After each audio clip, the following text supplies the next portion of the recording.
Those guidelines let transgender students use whichever bathroom they wanted, whichever one correlated with their gender identity. Well, not anymore. The president now saying state and local officials and parents should be making that decision, not the federal government. This is a case that is headed to the Supreme Court.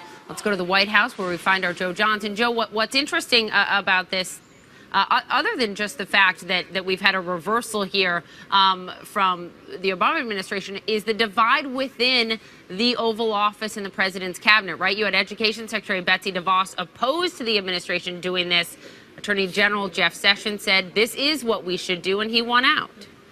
Yeah, that's absolutely right, Poppy. The president's new education secretary, Betsy DeVos, sources telling CNN, and she was opposed to this, but apparently eventually went along with it, or at the very least was overruled.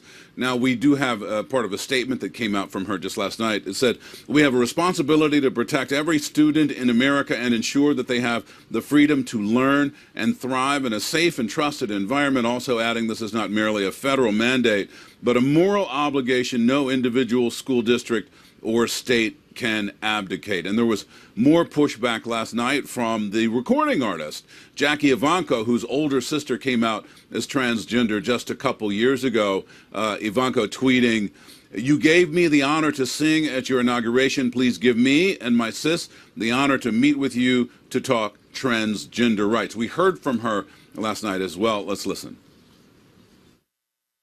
When I heard the news, I was kind of just thinking about my sister and the things that she's gone through and the struggles that we've all had to deal with, and me watching her suffer like that is really hard to do. In order to make a huge decision like that, you need people who live it every day.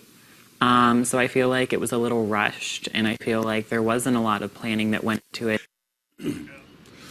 Now, the guidance on transgender issues is far from a settled issue. As you said at the top, Poppy, there is definitely a case that is headed to the United States Supreme Court. Now, this Trump administration weighing in on this issue comes at a time when President Trump could use a little help in his approval ratings. The latest Quinnipiac poll indicating 38% of respondents approve how President Trump is doing, with 55% registering disapproval. Poppy. Joe Johns at the White House, thank you very much. We've got a lot to talk about with our panel. Joining me now is Charmaine Yost. She worked in the Reagan administration. She also served as the senior advisor to Huckabee's 2008 presidential campaign. She's now a senior fellow at American Values. David Swerdlock is a CNN. Hi, good to have you. CNN political commentator and assistant editor at the Washington Post, and Patrick Healy of the New York Times joins us. He's also a CNN political analyst. Nice to have you all. And Charmaine, let me begin with you. I was reading a little bit about what you've said about this move by the White House, and you say, look, this is consistent, you believe, with the president and where he has always stood and what he said on the campaign trail. But a lot of people are remembering this moment. There have been very few complaints the way it is. People go, they use the bathroom that they feel is appropriate. There has been so little trouble. Do you have any transgender people working in your organization? I don't know. No? I really don't know. I probably do. I really don't know. So if Caitlyn Jenner were to walk into Trump Tower and want to use the bathroom, you would be fine with her using any bathroom she chooses? That is correct. So, Charmaine, how do you square the two? Well, I think he is doing, in terms of the policy that he laid out on the campaign trail, exactly what he said he would do, turning it back to the states. And look, Poppy, teenagers have all kinds of problems, particularly in 2017 America. It's a tough time to be a teenager. We need to be empowering local school boards to do what's appropriate in their communities, not having Washington. How does this help teenagers that are struggling? Because the ACLU said this is, the antithesis of what the president ran on. They called those words empty words when he promised to protect LGBTQ individuals. Well, it's not a zero-sum game here. Betsy DeVos tweeted out last night that the Department of Education is deeply committed to compassion for all students. You don't want federal bureaucrats dictating policy to local school boards. And frankly, Poppy, as a woman, I'm concerned that one of the more important voices that has come out in this whole debate are sexual abuse survivors. We have to ensure that we maintain safe spaces for young women and girls in locker rooms, in bathrooms, and that there Absolutely, is but that can you those women Charmaine, are also since you bring that up, Absolutely, but since you bring that up, can you point to one incident where a transgender individual has inflicted harm on the people you're talking about?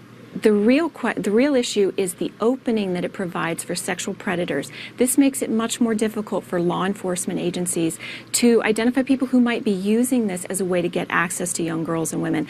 And frankly, Poppy, I would challenge people to look it up. There are multiple examples of people doing this. So it's something that should be a real concern. I mean, you can't. You Yes, need to back up absolutely. that assertion Absolutely. with facts on this program. Oh, well, look, I can give you multiple examples, and and it's documented very well on the internet, so you can see law enforcement being concerned about the fact that this makes it harder for them. Okay. We're not talking about, it's really all about people using this as an opportunity to say, hey, the law has changed. I now have access to these girls in a bathroom. I wish you would provide those sources for what you're talking about on the internet. Absolutely you can send those to us. But David, to you, civil rights. Thank you. Civil rights groups, including the Southern Poverty Law Center, have come out with this statement. The administration has contributed to the baseless hysteria and panic that puts so many vulnerable transgender youth at risk. When you look at the FBI statistics, in 2015, 118 transgender hate crimes were committed. How do you believe the Trump administration can answer to its critics on this one before this is all hashed out at the Supreme Court level?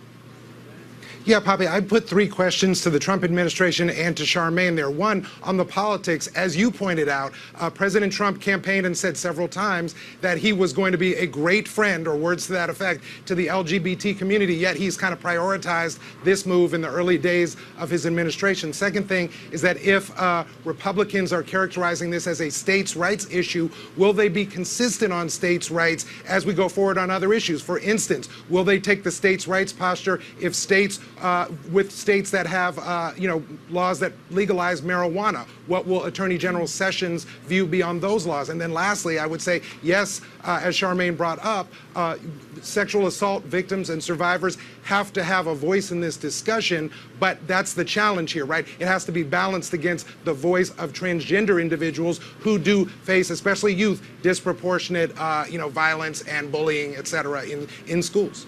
I do want you guys to weigh in also on the big story that we keep seeing play out day after day here, and that is the outcry at a lot of these town halls this week. Patrick, to you, here's what one of the co-founders of Indivisible had to say. This is a movement that bills itself, just to be very transparent here, as a progressive movement that encourages anti-Trump activists to organize locally. Here's how they put it. We've seen this playbook before. When the Tea Party first started popping up in 2009, Democrats said, oh, they're AstroTurf. They said, they're being funded by the Koch brothers. We don't have to listen to them. We don't have to take their concerns seriously because they're not, representative.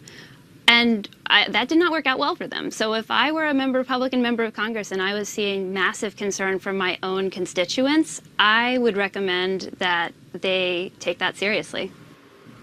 Is she right, Patrick? Because Congressman Sanford on my program yesterday, who had a lot of that outcry at his town hall, said I learned more from the dissenters than the people that agree with me.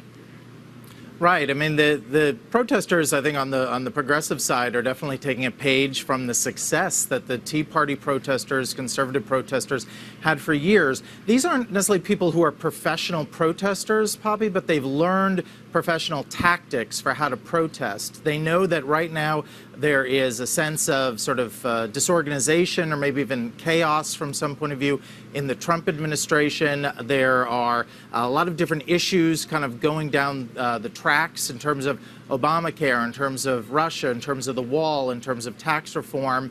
And these protesters know that the way to really get their voices heard is to make good television, is to sort of take advantage of a moment when there is a lot of kind of uncertainty and instability, it seems like, in Washington, and do things like having a 7-year-old, making comments that the kid made on television. That makes great television. That's galvanizing. It's very hard for Sean Spicer at the podium in the White House to get into a fight with a 7-year-old. You bring up a good point, Charmaine. You saw that at the top of the program, that 7-year-old, so we don't need to replay it. But, I mean, kids can't vote, but they can certainly get people talking, right? How do you think the administration can best handle things like that? How should Spicer address it when he's asked about it, no doubt, today in the presser?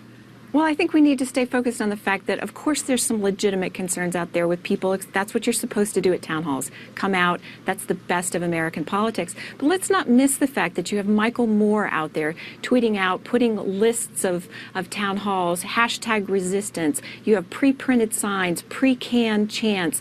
You know, I noticed that in your package, all across the country, some of the exact same signs and chants going on. So there is definitely an element of gasoline being poured on a fire, and there's also does that make it less legitimate? Does it make it less? Some of it is. I mean, some of this is a relitigation of the election. Some of this is just a continuation of irresponsible kinds of rhetoric. This is a relitigation of the election in the same way it was a relitigation of the 2008 election when the Tea Party came out and protested President Obama. People had a right to protest then. They had a right to protest now. I'm not sure what Charmaine is driving at. Nobody's saying that they don't have a right. The question is the intensity, the level of vitriol, hostility, and hatred that's being expressed. You know, frankly, here's something that, if I can just finish really quickly, sure. I mean, you haven't seen a situation like we have now where a former president, within the first month of an election, is coming out and criticizing his successor. I mean, we're in really uncharted territory here in terms of decorum and the kinds of things that we expect in American democracy of moving forward and uniting.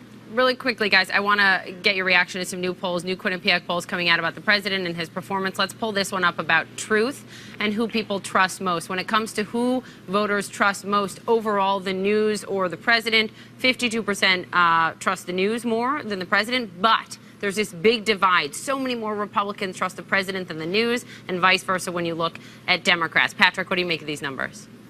Yeah, no, I think it's, you know, it goes to the divide very much in this country, and I think a lot of the energy that you're seeing out there, I think Republicans still feel the need right now to very much stand behind President Trump because they see him, you know, a bit on the ropes in terms of asking the question, how is he going to build coalitions, certainly with the other side, to try to get any kind of legislation passed, or is it just going to be kind of a Republican, you know, sort of bloc that's trying to move things? And I think the one concern I would say in terms of just on the left in terms of these protest movements is if, you know, in 2009 with the Obamacare town hall, you know, movement, there was a lot of focus on the right against Obamacare. It was a very focused protest. Right now you're seeing a very diffuse protest, and you're seeing, like in the polling numbers, you know, a real sort of divide and conflict in terms of, you know, who trusts whom and what institutions really have influence right now. So I don't think, at least right now, it seems like this, you know, these movements aren't quite as sort of focused and strong. And for a lot of Republicans who look at the news media and who don't sort of trust us or see that these, you know, that these videos aren't from, sometimes they think, you know, really authentic, that it's professional protesters, that's a problem. I got to leave it there. Dying on time. It's nice to have you all on. Heated debate. Thanks, we Poppy. appreciate it. Charmaine, David, and Patrick, thank you. Still to come for us, a major test for the United States and Mexico's relationship today. This